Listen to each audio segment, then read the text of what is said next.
મારી ચેનલમાં તમારું સ્વાગત છે। આજે બનાવીશું ગુજરાતનું ખૂબ જ ફેમસ ફરસાણ ખાંડવીની રેસીપી। ખાંડવીની રેસીપી ઘરે બનાવવી એકદમ સહેલી છે જો અમુક વસ્તુનું ધ્યાન રાખવામાં આવે તો ચલો ટિપ્સ અને ટ્રિક્સ સાથે એકદમ સરળતાથી બનાવીએ ખાંડવી। અને જો રેસીપી પસંદ આવે તો વિડીયોને લાઈક અને ચેનલને સબસ્ક્રાઈબ કરવાનું ના ભૂલતા। ખાંડવી બનાવવા માટે અહીં માપ જોઈ લઈએ તો મેં અહીં 1 વાટકી જેટલો ચણાનો લોટ લીધો છે અને એ જ વાટકી જેટલું ખાટું દહીં અને એ જ વાટકીના માપથી 2 કપ પાણી। હવે અહીં આપણે સૌપ્રથમ ચણાનો લોટ છે એને એક બાઉલમાં લઈ લેશું। અહીં ચણાનો લોટ છે એકદમ ઝીણો જે આવે છે એ વાપરવાનો છે। ત્યારબાદ દહીં એડ કરવાનું અને સારી રીતે પહેલાં તો મિક્સ કરી લેશું। હવે આપણે આમાં એડ કરવાનું છે આદુ મરચાંની પેસ્ટ। તો મેં અહીં 2 થી 3 તીખી મરચી અને એક નાનો ટુકડો આદુનો છે એ બંનેને ખાંડી લીધા છે અને એને આવી રીતે આમાં મિક્સ કરી દેવાના છે। હવે આપણે આમાં એડ કરવાનું છે પાણી। તો જે વાટકીના માપથી દહીં અને ચણાનો લોટ લ્યો એ જ વાટકીના માપથી પાણી 2 વાટકી જે લીધું છે એમાંથી 1 વાટકી એડ કરી દઈશું અને વિસ્કરની મદદથી મિક્સ કરતા જવાનું છે। તમે આ જ માપ છે એ મિક્સર જારમાં એડ કરીને એમ પણ બેટર બનાવી શકો। અહીં આપણે આદુ મરચાં છે એને આવી રીતે કરીને એડ કર્યા છે તો એનો ફ્લેવર છે આ મિશ્રણમાં આવી ગયો છે। હવે આપણું જે ખાંડવીનું બેટર ગાંઠા વગરનું બને એની માટે આ જે મિશ્રણ છે એને ગાળી લેવાનું છે જેનાથી જે આદુ મરચાં જે આખા ભાંગા છે એ એમાં જ રહી જશે। અને જે આપણી પાસે મિશ્રણ છે હવે એમાં એડ કરવાનું છે મીઠું। તો મીઠું સ્વાદ પ્રમાણે અને ત્યારબાદ અડધી ટીસ્પૂન જેટલી હળદર। હળદર અને મીઠું છે હંમેશા મિશ્રણને ગાળ્યા બાદ જ એડ કરવું। ત્યારબાદ હાફ ટીસ્પૂન જેટલી હિંગ અને હવે સારી રીતે મિક્સ કરી લેવાનું છે। હવે ખાંડવીના બેટરને કૂક કરવા માટે ગેસની ફ્લેમ છે એકદમ લો રાખવાની અને લો રાખ્યા બાદ ચમચાની મદદથી એક વખત સારી રીતે બધી જ વસ્તુ મિક્સ કરી લેવાની છે।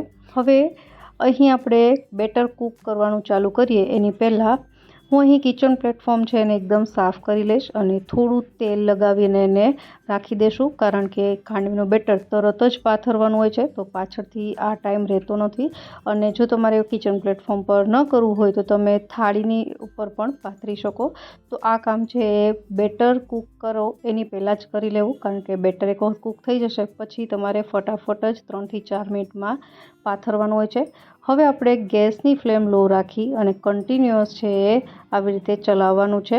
થોડું બેટર થીક થવા લાગે ત્યારબાદ વિસ્કરની મદદથી એને વિસ્ક કરું નહીંતર ગાંઠા પડવા લાગશે।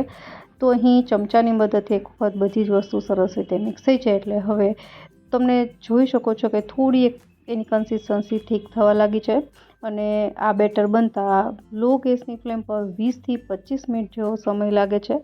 તો બેટરને ક્યારેય હાઈ ગેસ ફ્લેમ પર કૂક નથી કરવાનું નહીંતર તરત જ એ લમ્પ્સવાળું થઈ જશે અને બીજું એ કે અંદર ચણાનો લોટ છે એ પણ કાચો રહી જાય છે। લો ગેસની ફ્લેમ પર કૂક કરવાથી ધીમે ધીમે ચણાનો લોટ પણ સરસ રીતે કૂક થઈ જાય છે અને કાચો નથી લાગતો।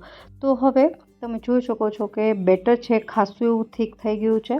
હવે આપણે આ બેટરને ચેક કરવા માટે એક પ્લેટ લેશું જેમાં થોડું બેટર છે એ આવી રીતે રાખી અને પાથરી લેશું અને થોડી વાર એને એમનેમ રાખવાનું અને સ્પેક્ચ્યુલાની મદદથી એને આવી રીતે પાથરી લેવાનું છે અને ત્યારબાદ થોડું ઠંડુ થશે એટલે જો પરફેક્ટલી કૂક હશે તો ભેગું થવા લાગશે। તો અહીં પ્લેટ થોડી ઠંડી થઈ જાય પછી આપણે ચેક કરીએ તો આવી રીતે ભેગું થવા લાગ્યું છે તો બસ આપણું આ બેટર સરસ રીતે કૂક થઈ ગયું છે। હવે આપણે ફક્ત 2 મિનિટ માટે એને આવી રીતે ચલાવી લેશું અને ત્યારબાદ ગેસ બંધ કરી અને હવે જે કિચન પ્લેટફોર્મ ઉપર આપણે તેલથી ગ્રીસ કર્યું છે એમાં આ બેટરને પાથરી દેવાનું છે। આ કામ થોડું ફટાફટ કરું નહીંતર બેટર છે એ જો ઠંડુ થઈ જશે તો તમે એને સારી રીતે પાથરી નહીં શકો। તો લગભગ 3 થી 4 જ મિનિટમાં આખું બેટર સરસ રીતે પથરાઈ જવું જોઈએ નહીંતર આપણું બેટર છે એ તરત જ થીક થવા લાગશે। તો તમે જોઈ શકો છો હું સ્પેક્ચ્યુલાની મદદથી આવી રીતે પાથરી રહી છું। બને એટલું પાતળું છે પાથરવાનું છે અને આ રીતે એક ઇવન શેપ આવે એ રીતે પાથરી લેવું। થાળીમાં જો તમે કરતા હોય તો થાળીમાં એકસાથે તમે ન કરી શકો એટલા માટે થોડું થોડું બેટર લઈ અને બાકીનું બેટર છે એને ઢાંકી દેવાનું જેનાથી એ ઠંડુ નહીં થાય અને જો ઘરમાં બીજા લોકો હોય તો તમે એની હેલ્પ પણ લઈ શકો। તો આ રીતે મેં કિચન પ્લેટફોર્મ પર બેટર એક સરખું પાથરી દીધું છે। હવે આને 10 થી 15 મિનિટ માટે ઠંડુ થવા દેવાનું છે। 15 મિનિટ થશે ત્યારબાદ એ થોડું ઠંડુ થઈ જાય એટલે આપણે એમાં કટ લગાવી લેશું। તો એક ઇક્વલ સાઇઝમાં બધા કટ લગાવી અને ત્યારબાદ એને ફરીથી 5 થી 10 મિનિટ માટે ઠંડુ થવા દેવાનું છે।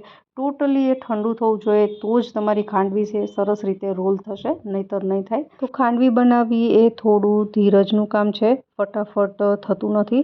પણ જો એક પછી એક આવી રીતે સ્ટેપ બાય સ્ટેપ તમે સરસ રીતે કરો તો તમારી ખાંડવી પણ એકદમ પરફેક્ટ બને છે. તો તમે જોઈ શકો છો હું આ રીતે રોલ વાળી રહી છું અને એકદમ એક સરખા જ રોલ વળે છે. અહીં મેં અત્યારે આ સાઇઝની ખાંડવીનો રોલ બનાવ્યો છે. તમે તમારી રીતે નાની કે મોટી ખાંડવી બનાવી શકો, પણ એકદમ આઈડિયલ આવી હોય છે ખાંડવી. હવે આ જ રીતે હું બધી જ ખાંડવીના રોલ વાળી લઈશ અને ઇઝીલી વળી જાય છે, તમે જોઈ શકો છો. અહીં ખાંડવીમાં તમે તમારી રીતે ઘણું બધું વેરિએશન કરી શકો. ઘણા લોકો બેટર પાથરીને ત્યારબાદ અંદર પણ સૂકા ટોપરાનું કે ફ્રેશ ટોપરાનું છીણ, ત્યારબાદ ઝીણી સમારેલી કોથમીરને એવું ઉમેરતા હોય છે. મેં અત્યારે એ રીતે નથી બનાવ્યું. આ રીતે જે માર્કેટમાં મળે છે એવી રીતે રોલ બનાવી અને હવે બધા જ રોલને પ્લેટમાં લઈ લઈશું. ત્યારબાદ ઉપરથી ગાર્નિશિંગ માટે ફ્રેશ ટોપરાનું છીણ અને લાલ મરચું સ્પ્રિંકલ કર્યા છે. અને ત્યારબાદ હવે આપણે આના ઉપર વઘાર કરવાનો છે. તો વઘાર માટે વઘારિયામાં 1 ટેબલસ્પૂન જેટલું તેલ ગરમ કરીશું. તેલ ગરમ થાય એટલે 1 ટીસ્પૂન જેટલી રાઈ, રાઈનું પ્રમાણ થોડું આગળ પડતું રાખવું. ત્યારબાદ 1/4 ટીસ્પૂન જેટલી હિંગ અને અહીં મેં 1 તીખી મરચી છે એને આવી રીતે સમારી છે એ એડ કરી દઈશું. ત્યારબાદ મીઠા લીમડાના પાન અને હવે સૌથી છેલ્લે અહીં 1 ટીસ્પૂન જેટલા સફેદ તલ અને આ બધી વસ્તુને સરસ રીતે મિક્સ કરી દેવાની છે. તો આપણો આ વઘાર તૈયાર છે, જેને આપણે ખાંડવી ઉપર આવી રીતે ચમચીની મદદથી રેડી દેવાનો છે. તો જો તમે પહેલી વખત ખાંડવી બનાવતા હોય અને ખાંડવી ન આવડતી હોય બનાવતા હોય તો એક વખત આ રેસીપીથી ઘરે જરૂરથી બનાવજો. એકદમ પરફેક્ટ ખાંડવી બને છે. અને ત્યારબાદ સૌથી છેલ્લે હવે ઝીણી સમારેલી કોથમીરથી એને ગાર્નિશ કરી દેશો. તો ગુજરાતનું ખૂબ જ ફેમસ ફરસાણ ખાંડવી છે તૈયાર છે. આશા રાખું આ રેસીપી તમને જરૂરથી પસંદ આવી હશે. ફરી મળીએ નવી રેસીપી સાથે. ત્યાં સુધી બાય.